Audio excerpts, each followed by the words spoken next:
AP శాసనసభ్యులు మనతో చర్చలో పాల్గొంటున్నారు. ముందుగా దయాకర్ గారు నమస్కారం.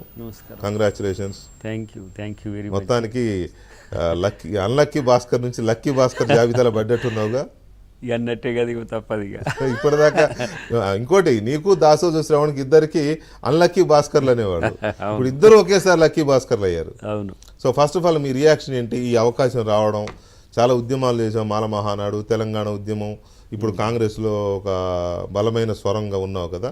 సో ఇది వచ్చినాక ఎట్లా అనిపిస్తుంది దయాకర్ గారు? అయితే నేనైతే 2 రాష్ట్రాల్లో తెలుగు వాళ్ళు మన వాళ్ళు ఎక్కడ ఉన్నా ఒక సంతోషం, పార్టీలకు అతీతంగా చాలా. అంటే ఈ ప్రత్యర్థి పార్టీలు అయినా సరే, బీఆర్ఎస్ బీజేపీ సైతం ఈరోజు సరే, నాదైనా శ్రవణ్ గారిది కూడా ఒక రకంగా చెప్పాలంటే దాన్ని ఏంటి, ఇదేదో పొలిటికల్ అపాయింట్మెంట్ కాకుండా ఒక మూమెంట్ అపాయింట్మెంట్గా చూస్తున్న పరిస్థితి ఉన్నది. దానికి ప్రత్యేకించి ఇక మా పార్టీ నాయకత్వాన్ని అందరికీ కూడా ప్రత్యేక కృతజ్ఞతలు. ముఖ్యంగా మా ముఖ్యమంత్రి గారికి, తన ఆప్షన్గా చాలా సీరియస్గా నా కొరకు, అంటే దాదాపు 5-6 సార్లు అనుకుంటా నాకు తెలిసి 5-6 సార్లు ప్రధానమైన పోస్టులు కూడా పోయినాయి అనే దానికంటే కూడా ఆ సందర్భం నాకు కలిసి రాలేదు.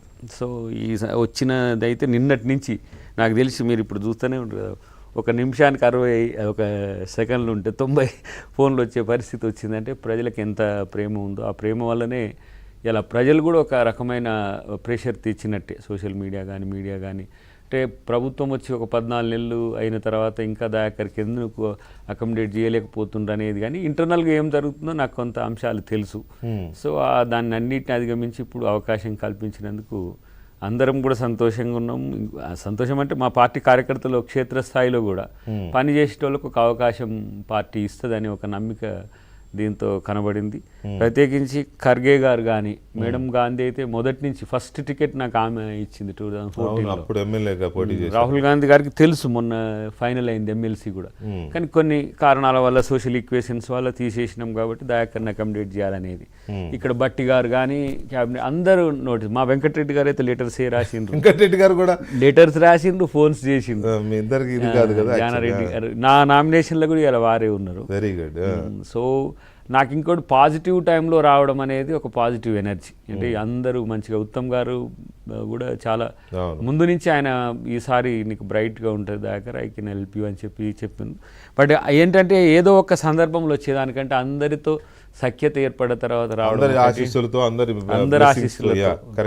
ప్రత్యేకించి అయితే ప్రజలైతే ఏందో ఇంత నాకు తెలుస్తలేదు, అంటే ఇంత అఫెక్షన్ ఏందో తెలుస్తలేదు. కానీ ఆంధ్రాలో, తెలంగాణలో అసలు ఏ ప్రాంతం అనేది కాకుండా రాయలసీమలో కూడా బాంబులు కాల్చుకోవడం, పటాసులు కాల్చుకోవడం అనేది ఒక ఇంత ఆశ్చర్యమే. ఎందుకంటే ఉమ్మడి ఆంధ్రప్రదేశ్ నుంచి మూమెంట్లో, మాలమానాడు మూమెంట్లో ఉండడం వల్ల ఆ కనెక్టివిటీ కూడా మీకు మొదటి నుంచి ఆ మూమెంట్లో ఉన్నారు కాబట్టి. సో ఏమైనా కూడా మీరు కూడా దాంట్లో ఒక పాత్ర, అంటే ఒక యాజ్ ఎ జర్నలిస్ట్గా వెంకటకృష్ణ గారు వేదికలు ఏవైనా సరే మనిద్దరి ఏమంటారు డిబేటింగ్ కానీ, ఏబిఎన్ నాకు ఇచ్చిన సపోర్ట్ కానీ, ఆంధ్రజ్యోతి ఇచ్చిన సపోర్ట్ కానీ, రాధాకృష్ణ గారు అయితే ప్రత్యేక ప్రేమతో ఉంటాడు నా పట్ల. ఎందుకంటే పిల్లగాడు కొంచెం కష్టపడతాడు, అవకాశం వచ్చేది ఉండే అని 2-3 సార్లు కలిసినప్పుడు కూడా వారు నాతో అని ఉన్నారు.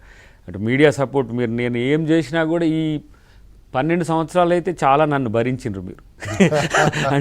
భరించడం అంటే భరించడం కాదులే దయాకర్ గారు, మీరు కూడా దయాకర్ గారు అనే దయాకర్ అంట,